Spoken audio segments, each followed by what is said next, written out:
नमस्कार, मैं रविश कुमार। जनता को लाउडस्पीकर की राजनीति में उलझाने के बाद भी महंगाई आज बिना लाउडस्पीकर के जोर जोर से चीखने लगी। रिजर्व बैंक ने साफ साफ कह दिया कि महंगाई का राज अभी रहेगा, जीना और भी महंगा होने वाला है।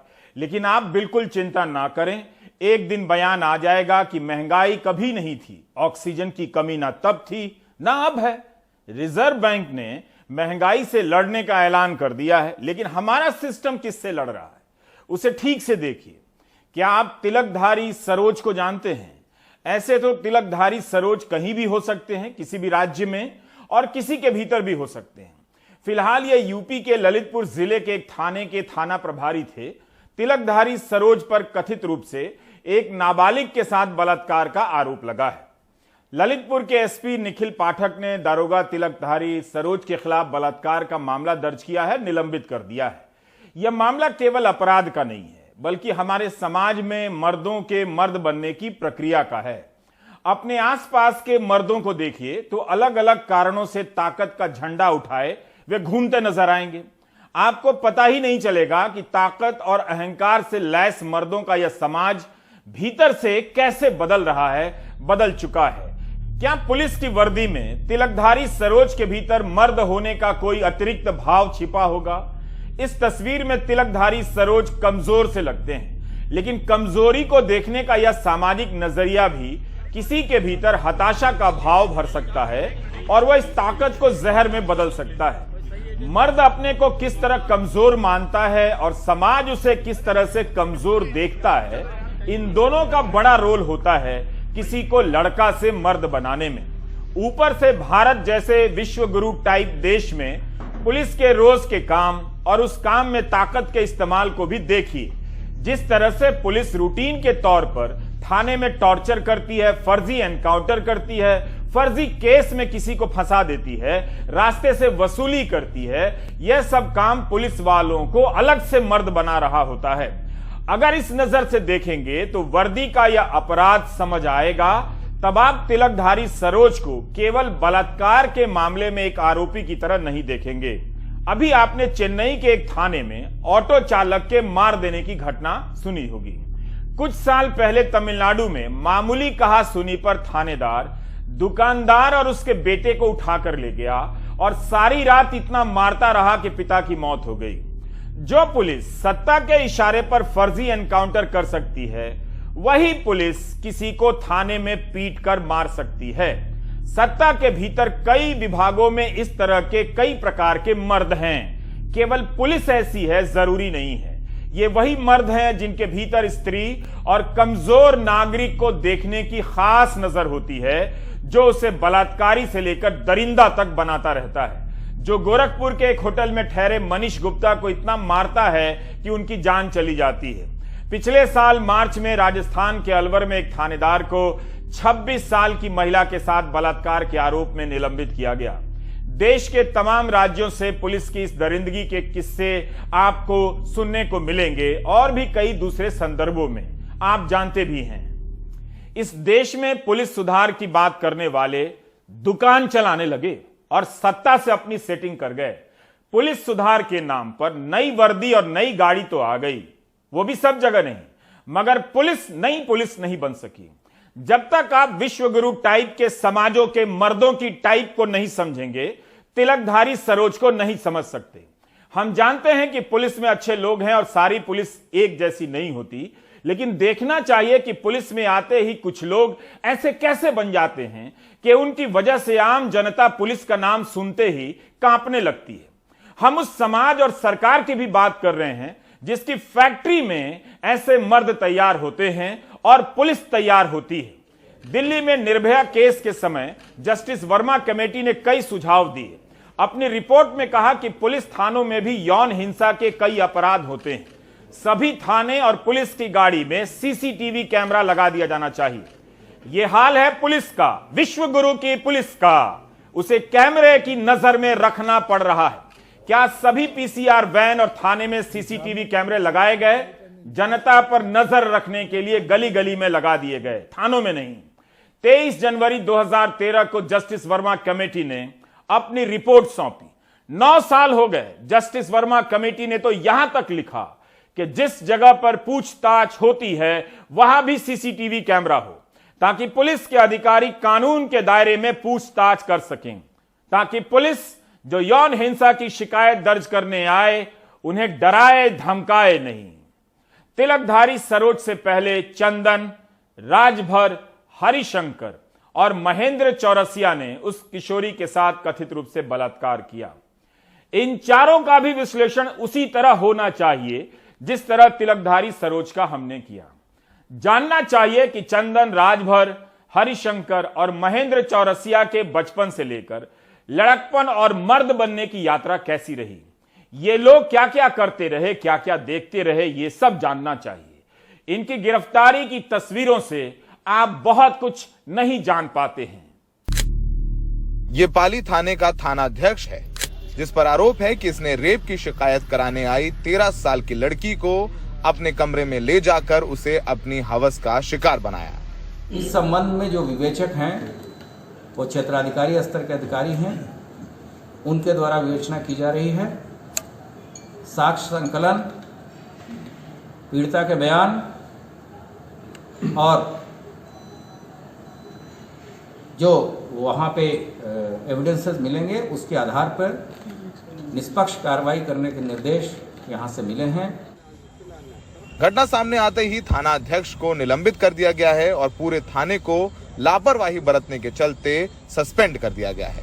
लड़की की मां की शिकायत पर मुकदमा दर्ज किया गया है। इसके मुताबिक 22 अप्रैल को इलाके के 4 लोगों ने लड़की को भोपाल ले जाकर उसके साथ गैंगरेप किया। इसके बाद आरोपियों ने पीड़िता को 26 अप्रैल को थाने में ले जाकर छोड़ दिया। पुलिस वालों ने पहले पीड़ित लड़की को उसकी मौसी के पास छोड़ दिया। लड़की की मां के मुताबिक अगले दिन जब लड़की अपने बयान दर्ज कराने पहुंची तो थाना अध्यक्ष ने भी उसके साथ रेप किया।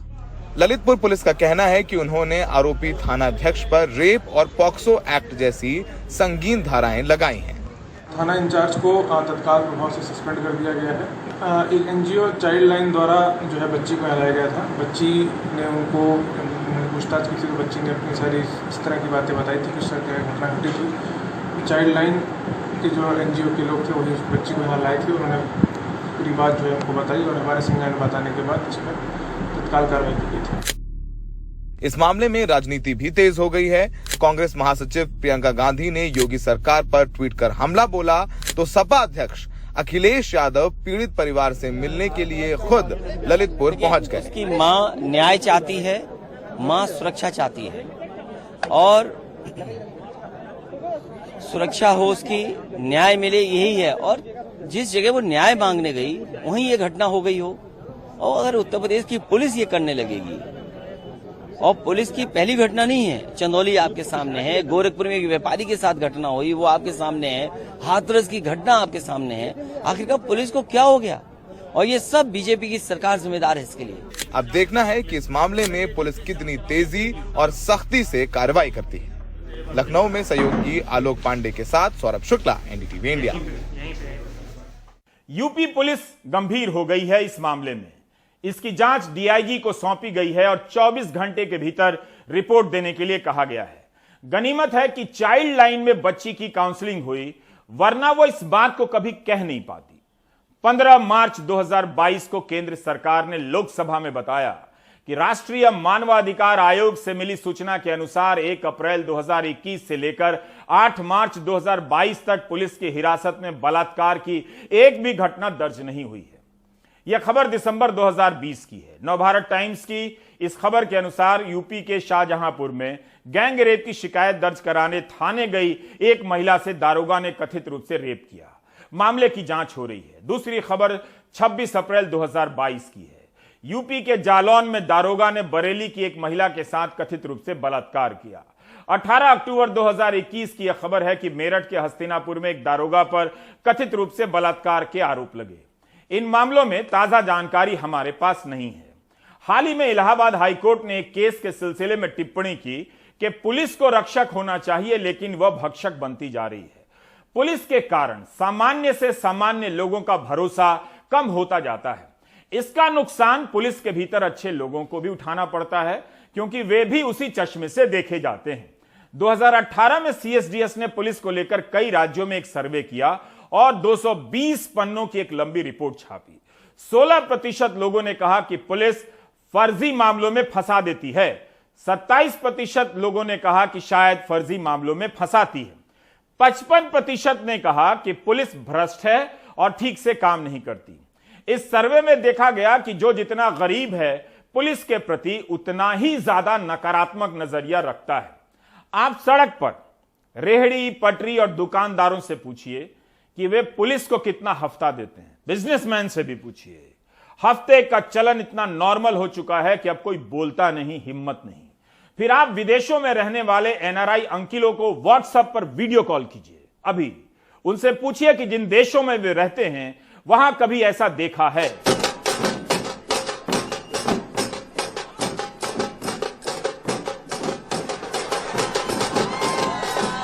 प्रधानमंत्री विदेश दौरे पर गए।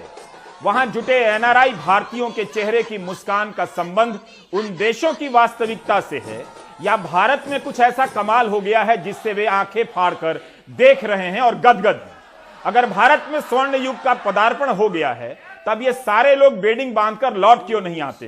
2 दिन किसी निगम और थाने के अधिकारियों से पाला पड़ जाए तो दांत चियार देंगे, मुंह से बकार निकलना बंद हो जाएगा। क्या उन देशों की पुलिस इस तरह की हफ्ता वसूली वाली होती, फर्जी केस में बंद करने वाली होती तो वे इतनी तरक्की कर पाते? क्या उनके विदेशों में बसने और अभी तक बसे होने का यह बड़ा कारण नहीं है कि उन देशों में ऐसा नहीं होता है? और अगर होता है तो पूरा समाज उस पुलिस व्यवस्था के खिलाफ सड़क पर उतर आता है जैसे अमेरिका में हुआ। तो क्या इन एनआरआई अंकिलों को मुस्कुराने के बजाय दबाव नहीं डालना चाहिए कि भारत में भी ऐसा ही सिस्टम बने, ऐसी ही पुलिस बने?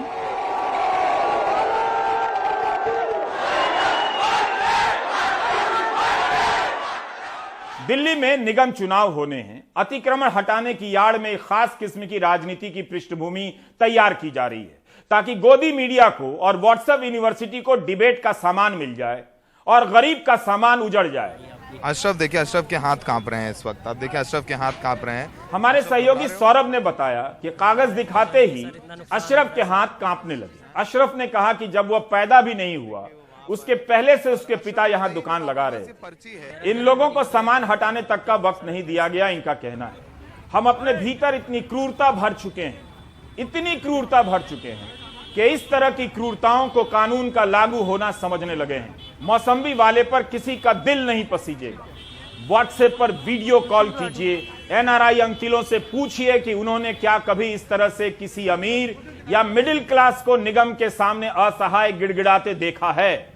क्या इस दिल्ली में अतिक्रमण केवल गरीबों ने किया, रेहड़ी पटरी वालों ने किया है? केवल कार वालों ने दिल्ली के चप्पे चप्पे पर अपनी गाड़ी खड़ी कर दी, अतिक्रमण किया। उस पर कभी बुलडोजर चला? जो जगह पार्किंग की नहीं है वहां पार्किंग बना दी गई, छज्जे जोड़ दिए गए, लेकिन कांप रहा है यह गरीब। दिल्ली में अतिक्रमण हटाया जा रहा है या गरीब हटाए जा रहे हैं?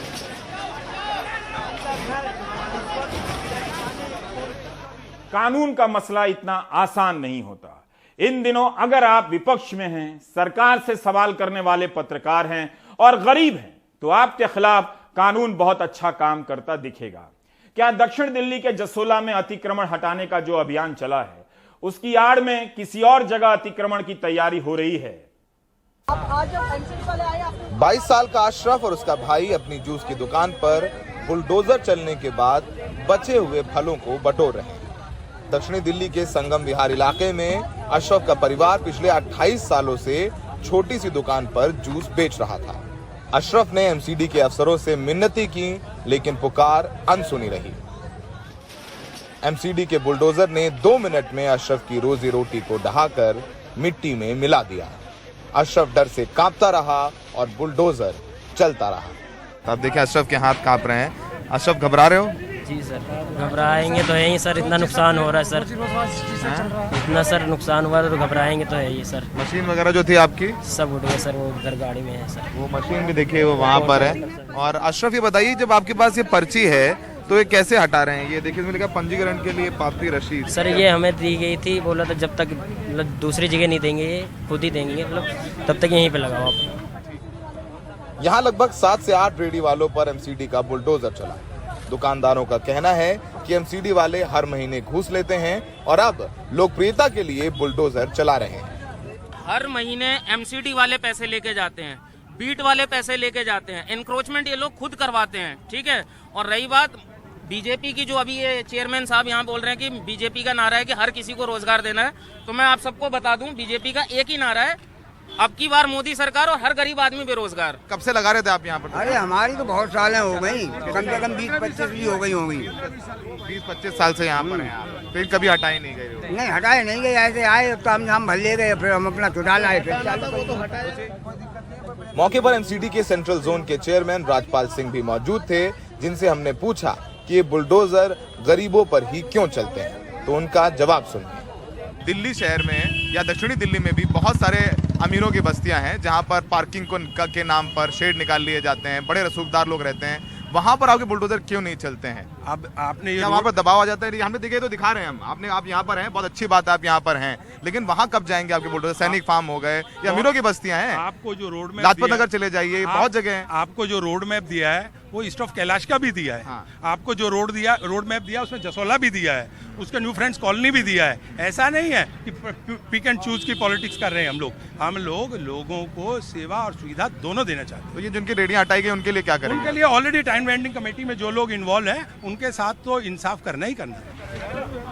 एमसीडी ने अतिक्रमण हटाओ कार्यक्रम जारी किया है, जिसमें मुस्लिम बाहुल शाहीन बाग इलाके में 9 मई को बुलडोजर चलाने की बात है। इससे पहले एमसीडी के बुलडोजर सांप्रदायिक हिंसा के बाद जहांगीरपुरी इलाके में चले थे, जिनको कोर्ट के आदेश के बाद रोकना पड़ा था और एमसीडी को सुप्रीम कोर्ट से फटकार भी पड़ी थी। ये तस्वीरें बताती हैं कि गरीब आसान है उनके रेडी पटरियां हटा देना, उन्हें धक्का दे करके निकाल देना, और ये वही लोग हैं जो पैदल लॉकडाउन में अपने गांव गए, कोरोना में सड़कों पर एक एक वक्त की रोटी के लिए तरसते रहे, और अब जो इनका रोजगार था उस पर ही बुलडोजर चल रहा है। क्योंकि अब दक्षिणी दिल्ली को भी तालियां चाहिए, तो तालियां योगी के बुलडोजर को मिली, शिवराज के बुलडोजर को मिली, तो अब ये बुलडोजर राजनीति कितनों की रोजी रोटी तोड़ेगी, कितनों को सड़कों पर लाएगी, अभी आने वाला वक्त बताएगा। सहयोगी सुशील राठी के साथ दिल्ली से सौरभ शुक्ला, एनडीटीवी इंडिया। अतिक्रमण की राजनीति के सुर बता रहे हैं कि अपने अपने तरीके से इसमें हिंदू मुसलमान चुना जा रहा है। अगर लोगों ने इसी भाषा में राजनीति को समझना है या राजनीति के लिए यही सब जरूरी है, तो इससे बुरा क्या हो सकता है। इसकी आड़ में केवल नुकसान गरीब का हो रहा है। मंदिर और मस्जिद के लिए बोलने वाले बहुत आ जाते हैं, गरीब को रास्ते पर छोड़ दिया जाता है। हमने तो ऐसा सर्वे कभी नहीं सुना जैसा सर्वे आम आदमी पार्टी ने किया है। उनका सवाल था कि किस पार्टी को गुंडा पार्टी मानते हैं। सर्वे का रिजल्ट ट्वीट पर आउट हो चुका है। अजीब ही सर्वे है। मनमोहन ने बजा दी आधी रात, गली में बैठी सब गईया। मंदिर को तोड़ेंगे, यूथ क्या चुप बैठेगा? मंदिर को तोड़ने नहीं देंगे। हमारे पास पूरी अपनी, जैसे उनके पास फोर्स है तो हमारे पास भी फोर्स बहुत है। बजरंग दल है हमारे पास में, मातृशक्ति है हमारे पास में उनसे लड़ने के लिए। हिंदू वाहिनी है हमारे पास में, और अगर उनके पास फोर्स है तो क्या हमारे पास फोर्स नहीं है? अब दिल्ली के मंदिरों पर बुलडोजर का खतरा मंडराया तो ये जवाब निकल कर आ रहा है। लड़ मरेंगे जी।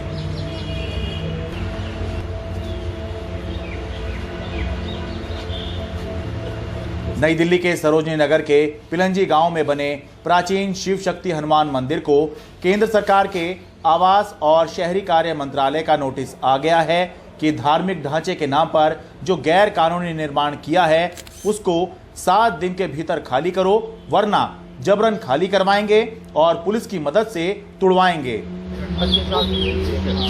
इलाके के लोगों का कहना है कि ये 80 से 100 साल पुराना मंदिर है, जिसके साथ उनकी भावनाएं जुड़ी हैं।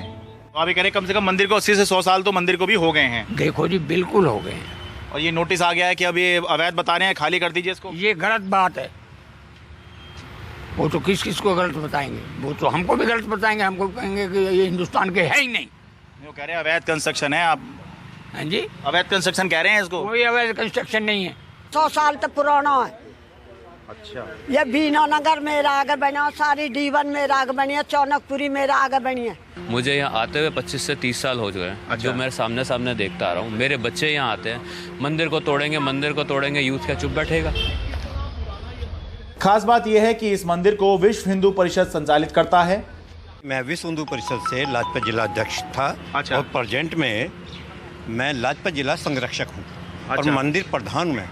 अच्छा, इस मंदिर के प्रधान हैं मैं आप? इस मंदिर का प्रधान हूँ। नरेंद्र कुलियाना मेरा नाम है। अच्छा। मैं विश्व हिंदू परिषद से जुड़ा हुआ हूँ। अच्छा, मतलब लोग मतलब इस पे मतलब लोगों को आश्चर्य लगेगा कि बीजेपी की सरकार है, विश्व हिंदू परिषद मंदिर चला रही है और मंदिर को नोटिस आ गया तोड़ने का। नहीं, नोटिस तो बेशक वो लगा दें। हाँ। नोटिस का हमें इतना डर नहीं है। हम मंदिर को तोड़ने नहीं देंगे। हमारे पास पूरी अपनी जैसे उनके पास फोर्स है तो हमारे पास भी फोर्स बहुत है। बजरंग दल है हमारे पास में, मातृशक्ति है हमारे पास में उनसे लड़ने के लिए। हिंदू वाहिनी है हमारे पास में। और अगर उनके पास फोर्स है तो क्या हमारे पास फोर्स नहीं है? केंद्र सरकार के आवास और शहरी कार्य मंत्रालय से अकेले इस मंदिर को नहीं बल्कि सरोजनी नगर से लगे हुए इलाकों में 3 और मंदिरों को ठीक ऐसा ही नोटिस आया है। अब जब यहाँ पे ये NBCC को सेंट्रल गवर्नमेंट ने कंस्ट्रक्शन का काम दिया, सरोजनी नगर मार्केट के व्यापारी इन मंदिरों को बचाने की मुहिम में जुटे हुए हैं। अब जो 40 साल या 90 साल पुराना मंदिर है उसको आप कैसे अनऑथराइज कह सकते हैं? ये तो बिल्कुल गलत बात है। हम लोगों की, मार्केट के सारे दुकानदारों की, आसपास के जितने भी लोग हैं उनकी सबकी आस्था इन मंदिरों से जुड़ी हुई है और हम लोग इन मंदिरों को तोड़ने नहीं देंगे। अब आप सोच रहे होंगे कि आखिर क्यों केंद्र सरकार मंदिरों पर बुलडोजर चलाना चाह रही है और नोटिस भेज रही है। तो जवाब ये है कि सरोजनी नगर हो या इसके आसपास के इलाके हों, यहाँ पर गवर्नमेंट कॉलोनी, सरकारी कॉलोनी हुआ करती थी जिसमें सरकारी कर्मचारी, अधिकारी रहा करते थे। सालों पहले ये कॉलोनी जो है यहाँ पर बनाई गई थी। तो जब कॉलोनी बनाई गई, यहाँ पर बसावट हुई तो साथ साथ यहाँ पर मंदिर भी बन गए। लेकिन समय के साथ साथ जब सरकार को महसूस हुआ कि और घरों की ज़रूरत सरकार को है अपने कर्मचारियों के लिए, अधिकारियों के लिए, तो उसने एक नई योजना बनाई जिसके तहत इन इलाकों का पुनर्विकास करने की बात आई। यानी कि जो पहले यहाँ पर फ्लैट बने हुए हैं इनको तोड़कर यहाँ पर मल्टी स्टोरी बिल्डिंग बनाने का फैसला लिया गया। तो अब यहाँ पर जो पुराने फ्लैट हैं वो तो सारे तोड़ दिए गए हैं, मल्टी स्टोरी बिल्डिंग यहाँ पर बनाई जा रही है। तो इसीलिए फ्लैट तो यहाँ पे खत्म हो गए हैं। अब जो बसावट के साथ साथ, रिहाइश के साथ साथ यहाँ पर जो मंदिर बने थे वो अभी तक यहाँ पर बचे हुए हैं और उन्हीं को हटाने के लिए ये सारी प्रक्रिया चल रही है। इस मामले को लेकर आम आदमी पार्टी ने बीजेपी पर हमला बोला है। हम भारतीय जनता पार्टी को ये कहना चाहते हैं कि उनकी ये जो बुलडोजर चलाने की धमकियां हैं, जो उनकी गुंडागर्दी है और जो उनकी उगाही करने की कोशिश है, इसको दिल्ली के लोग सहने वाले नहीं हैं। जबकि बीजेपी इस मामले को लेकर बैकफुट पर है। अगर आपको लगता है किसी मंदिरों को किसी न्यायालय की गतिविधि के चलते कोई नोटिस दिया गया है, तो आप तो सरकार हैं, दिल्ली सरकार है, आपके पास दिल्ली में रिलीजियस कमेटी है, आप रिलीजियस कमेटी में टेकअप कीजिए, सुमोटो टेकअप कीजिए। किसी की शिकायत करने का, किसी का बात लाने का इंतजार क्यों कर रहे हैं? आतिश जी, आप स्वयं, श्रीनिवासपुरी की तो आप विधायक भी हैं, आप स्वयं रिलीजियस कमेटी में रखिए और मंदिर नहीं तोड़े जाएंगे इसका फैसला करा दीजिए, बात खत्म। लेकिन मुख्यमंत्री अरविंद केजरीवाल के घर पर हुए हमले और उसके बाद बुलडोजर लाउडस्पीकर विवाद को लेकर आम आदमी पार्टी बीजेपी पर इतने हमले साध रही है कि आज उसने खुद एक सर्वे कराकर बीजेपी को गुंडा पार्टी घोषित कर दिया। 91% लोगों ने कहा कि भारतीय जनता पार्टी गुंडागिरी और दंगे कराती है। 8% लोगों ने कहा कांग्रेस और अदर्स 1% लोग। इनको ना सरकार चलानी आती, ना इनको कोई काम करना आता, ना स्कूल की बात करनी आती, ना अस्पताल की बात करनी आती, ना रोजगार की बात करनी आती, ना महंगाई पे कुछ करना आता, केवल गुंडाई आती है। जहां भी इनको सत्ता मिलती है केवल और केवल गुंडाई दिखाते हैं, गुंडाई करते हैं सड़क पर उतर के। आपको शायद याद दिलाना पड़ेगा कि दिल्ली में दंगों का जो मुख्य आरोपी था वो आम आदमी पार्टी का पार्षद ताहिर हुसैन था। आम आदमी पार्टी के विधायक अमातुल्ला खां आपके ही मुख्यमंत्री के घर उनको बुलाकर पिटवाने का काम करते हैं। ये पब्लिक है, सब जानती है कि कौन गुंडागर्दी करता है, कौन दंगे करवाता है। खैर, गुंडा गुंडा गुंडा ज्यादा हो गया तो अब वापस मूल मुद्दे पर लौटते हैं। सरोजनी नगर इलाके में कुल 4 मंदिरों को केंद्र सरकार के आवास और शहरी कार्य मंत्रालय का नोटिस मिला है। एक मंदिर को दिल्ली हाई कोर्ट से स्टे मिल गया है, जबकि बाकी पर बुलडोजर का खतरा मंडरा रहा है। अवैध निर्माण हो या फिर अतिक्रमण, ये किसी एक वर्ग विशेष की समस्या नहीं है, चाहे धार्मिक दृष्टि से, चाहे आर्थिक दृष्टि से या फिर सामाजिक दृष्टि से। इसलिए अगली बार जब भी आप बुलडोजर से जुड़ी हुई खबर देखें तो कृपया ये सब चश्मे हटाकर देखें। दिल्ली से अपने कैमरा सहयोगी संजय कौशिक के साथ मैं शरद शर्मा, एनडीटीवी इंडिया। दिल्ली चुनावों में दोनों दल आमने सामने हैं। लाउडस्पीकर और बुलडोजर के नाम पर एक समुदाय को टारगेट किया जा रहा है, लेकिन इस झगड़े में गरीब की दुकान लुट रही है। क्या निगम के चुनाव गरीबों के घर और ठेले की कीमत पर लड़े जाएंगे? हमने प्राइम टाइम में बुलडोजर को लेकर एक वीडियो गेम दिखाया था, इस उम्मीद में कि लोग इसके पीछे की सोच राजनीति को समझ जाएंगे। उम्मीद तो अब भी है कि आप कभी तो समझेंगे, 20 साल बाद ही सही। आइए एक नया गेम खेले, बुलडोजर बुलडोजर। इस गेम में अमीरों के घर हैं,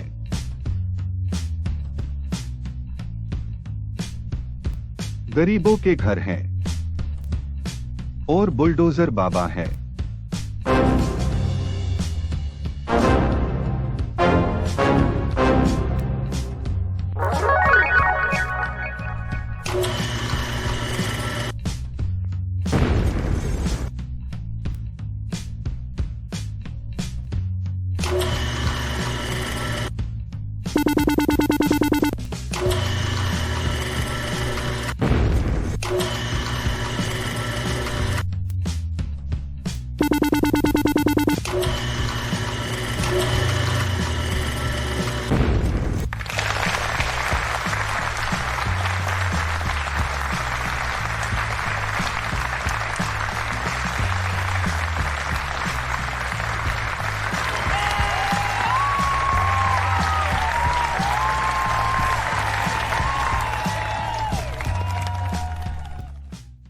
यह सही है कि आप महंगाई और बेरोजगारी का सामना बहादुरी से कर रहे हैं, और यह भी सही है कि आपकी इस खूबी की तारीफ केवल मैं कर रहा हूं। लेकिन आप खुद भी अपनी तारीफ में इतना तो हिसाब कीजिए कि महंगाई के कारण कितनी तेजी से पैसा उड़ता जा रहा है, कितनी तेजी से आप गरीब होते जा रहे हैं।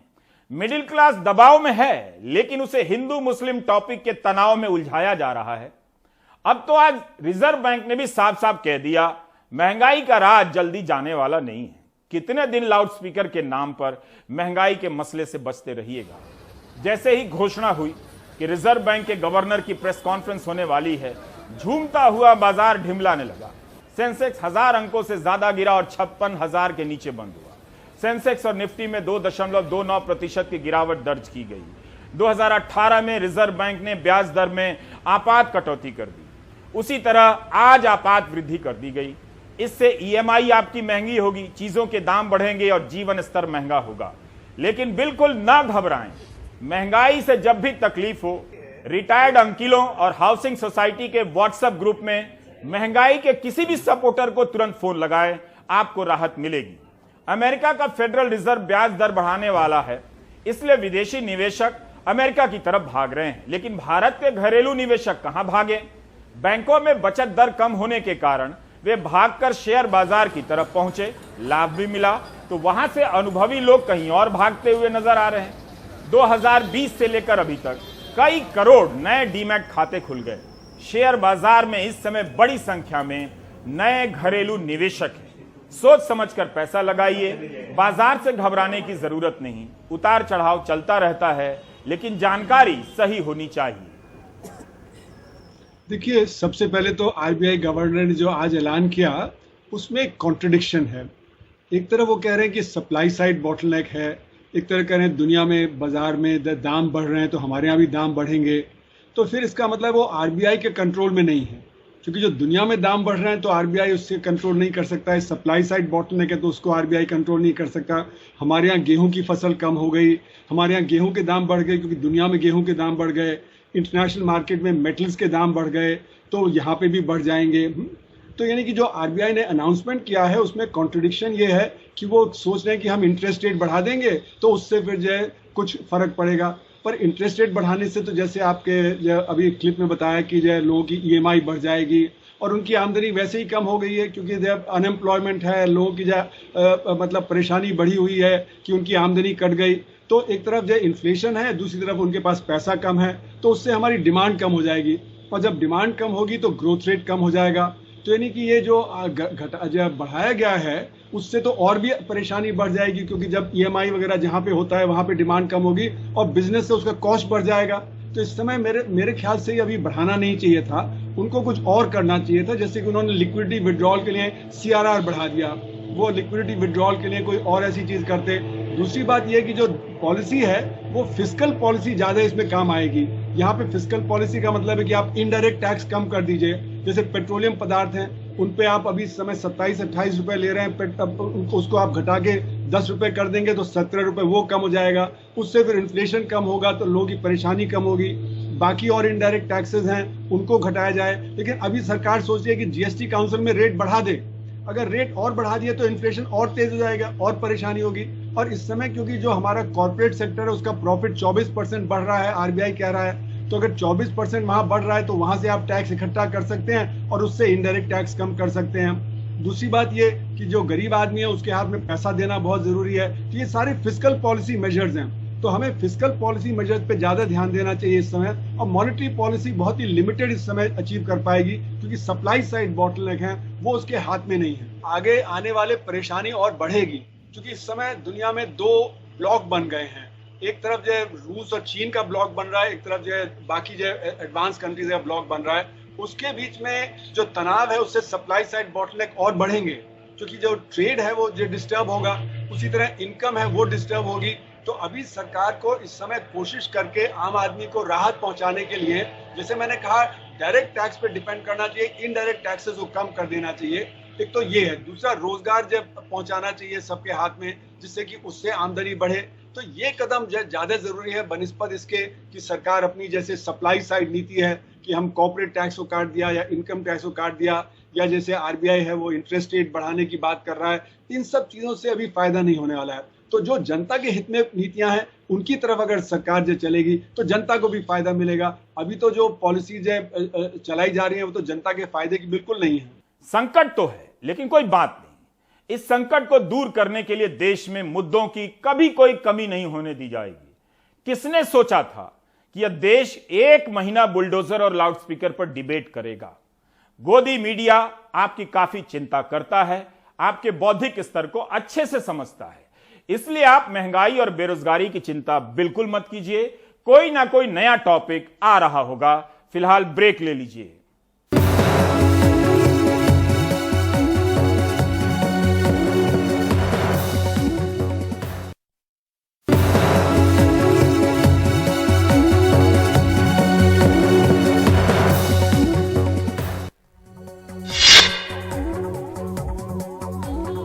महाराष्ट्र के मुख्यमंत्री उद्धव ठाकरे के घर मातोश्री के बाहर हनुमान चालीसा पढ़ने के ऐलान के बाद गिरफ्तार की गई निर्दलीय सांसद नवनीत राणा और उनके पति रवि राणा को 12 दिन बाद मुंबई की सेशंस कोर्ट से 50-50 हजार रुपए के मुचलके पर जमानत मिल गई है। राणा दंपति पर मुंबई पुलिस ने भड़काऊ बयानबाजी, समाज में अशांति फैलाने और राजद्रोह जैसा संगीन आरोप भी लगाया है। सेशंस कोर्ट ने कुछ शर्तों के साथ ये जमानत दी। शर्तों के तहत राणा दंपति की जिस मामले में गिरफ्तारी हुई उस पर वो मीडिया के साथ बात नहीं कर सकते। इसके अलावा उन्हें केस की जांच में सहयोग देना होगा। जैसे ही राणा दंपति को कोर्ट से जमानत मिली, बीएमसी के अधिकारी उनके फ्लैट के बाहर पहुंच गए, ये पता करने के लिए कि उन्होंने कोई अवैध निर्माण तो नहीं किया है। लेकिन फ्लैट बंद होने की वजह से ये अधिकारी वापस लौट गए। माना जा रहा है कि बीएमसी की ये कार्रवाई राणा दंपति पर दबाव बनाने की कोशिश है।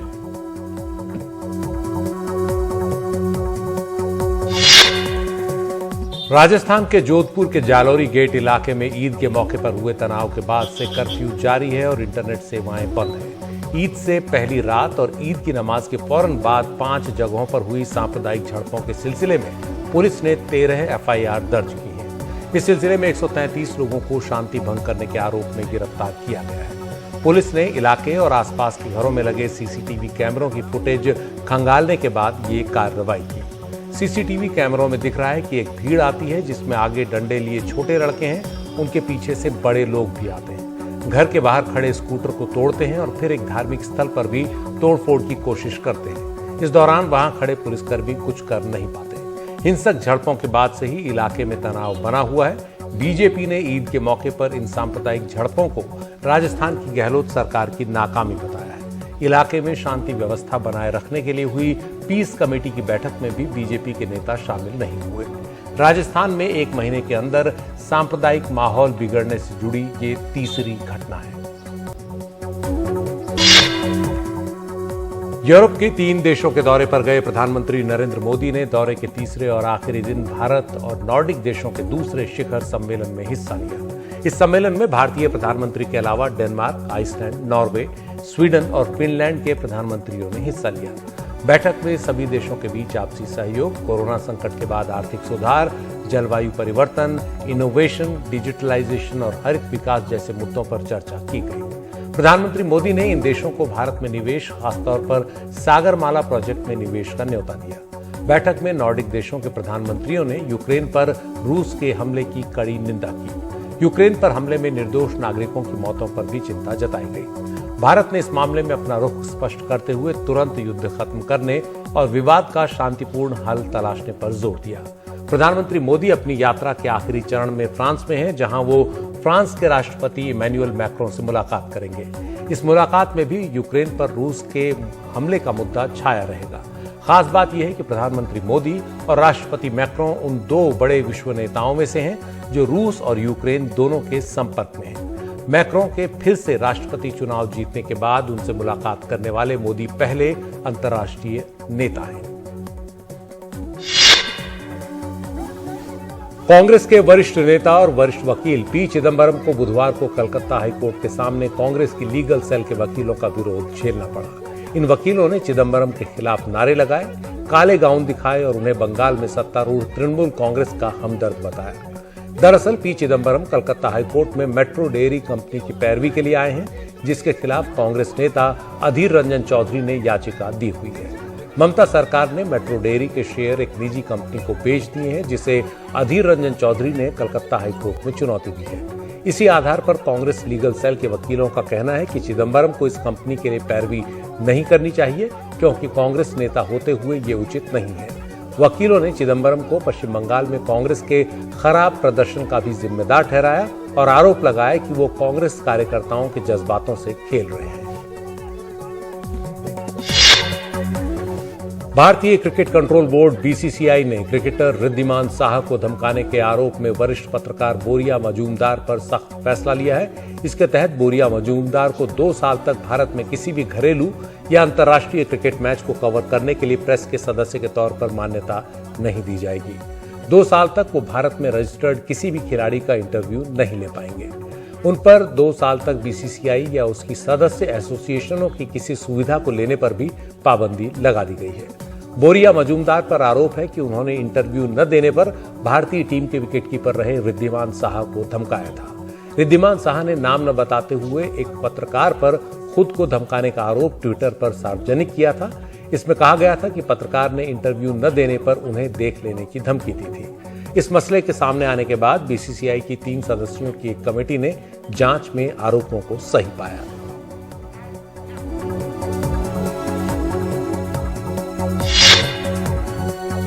Life insurance corporation of India यानी LIC का IPO पहले ही दिन 67% बिक गया। रिटेल कैटेगरी यानी खुदरा वर्ग में यह आधे से ज्यादा यानी 60% बिका, जबकि पॉलिसी होल्डर्स का शेयर करीब 2 गुना बिक गया। LIC के IPO में 9 मई तक निवेश किया जा सकता है।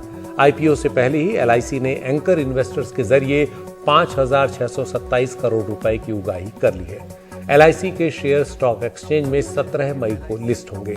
केंद्र सरकार की योजना है कि वो LIC के 3.5% शेयरों की बिक्री से करीब 21,000 करोड़ रुपए जुटा लेगी। LIC के IPO का प्राइस बैंड 902 से 949 रुपए प्रति शेयर रखा गया है। LIC के शेयर धारकों को प्रति शेयर 60 रुपए का डिस्काउंट मिलेगा, जबकि आम निवेशकों और LIC के कर्मचारियों को प्रति शेयर 45 रुपए का डिस्काउंट मिलेगा। कोई भी निवेशक न्यूनतम 15 शेयर्स का एक लॉट एक बार में खरीद सकता है।